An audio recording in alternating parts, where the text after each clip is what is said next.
Veterans Day. I want to welcome everybody. If you're a veteran, please stand or raise your hand. And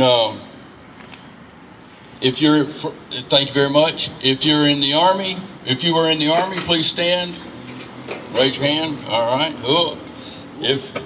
Thank you very much. If you were in the Navy, please stand, raise your hand. No Navy vets.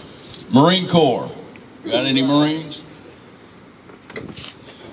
Air Force. Coast Guard. And Merchant Marine World War II. I think Mr. AC might have been the last Merchant Marine World War II.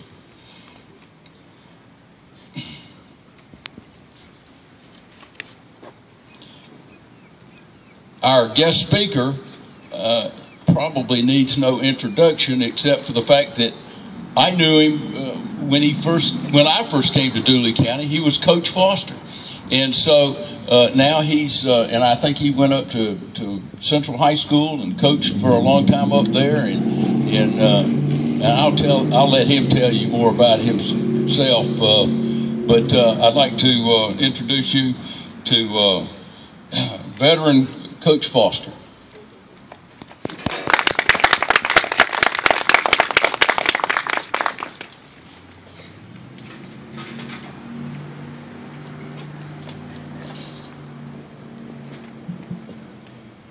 I don't know about the the coaching part right now.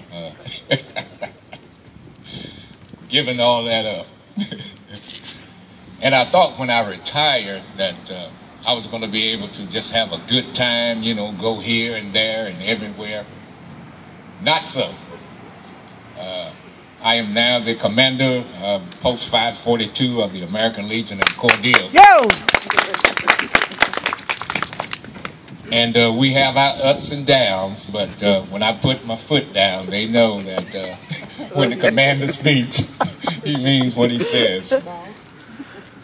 Ladies and gentlemen, it is such an honor for me to speak to you today.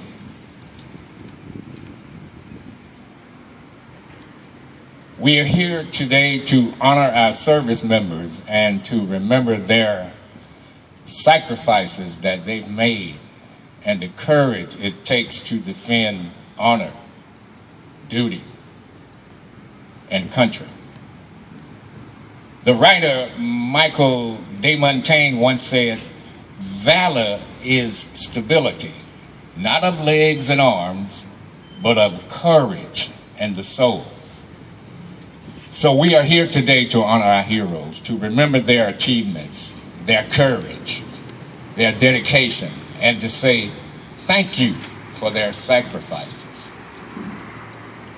Thinking of the heroes who join us in this group today and those who are here only in spirit, a person can only feel awed by the enormity of what we've encountered. We stand in the midst of patriots and their families and friends who nobly served. Being that Colonel Kester has already asked all of the vets to stand up, I want to ask you to stand up again. I will just go on with my speech. And I must say that it took me a while to put all of this together because I wanted to make sure that I say the right words that would commemorate the occasion. The service members we honor today came from all walks of life, but they shared several fundamental qualities. They possessed courage, pride, determination, selfishness, dedication to duty, and integrity. All of the qualities needed to serve a cause larger than oneself. Many of them then asked to leave their homes to fight on distant battlefields. Many didn't even volunteer. I know I didn't, and I'm quite sure some of you didn't either. Because when I got my draft notice, I said, oh, Lord, what am I going to do? They were called to be part of something bigger than themselves. They were ordinary people who responded in extraordinary ways in extreme times. They rose to the nation's call because they wanted to protect the nation which has given them, us, so much. Since the first shots at Lexington and Concord were fired and our Revolutionary War began, American men and women have been answering the nation's call to duty. Many of the Americans have fought and died on battlefields here and abroad to defend our freedoms and way of life. Today, our troops continue to make the ultimate sacrifices, and even as we lose troops, more Americans step forward and say, I'm ready to serve. And you can see that with the ROTC program right there. They follow in the footsteps of generations of fine Americans. A brief history of what Veterans Day is all about. And I got to make sure I get this right, because I don't want anybody going back and tell Miss Heckwolf that I got the history wrong. Because y'all know how she is. Veterans Day, originally called Armistice Day, was originally designated as a day to celebrate the end of World War I. The First World War ended November 11, 1918, and the legislation that created Veterans Day was, and I quote, dedicated to the cause of world peace and to be hereafter celebrated and known as Armistice Day. As time went on, we engaged in further conflicts during World War II and Korea. Veterans Group lobbied for a change.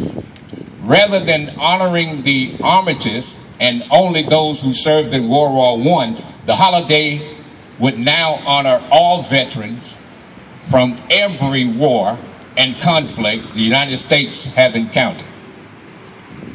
We've honored our troops and their service and sacrifice ever since.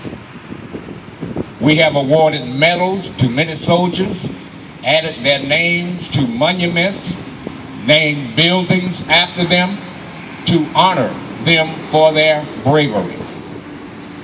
But nothing can ever replace the hole left behind by a falling service member, and no number of medals or ribbons can comfort the ones left behind.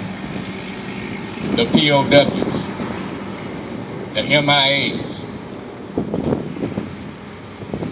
Today, people throughout the country will gather together to remember, to honor, and to pay gratitude to those who served our country.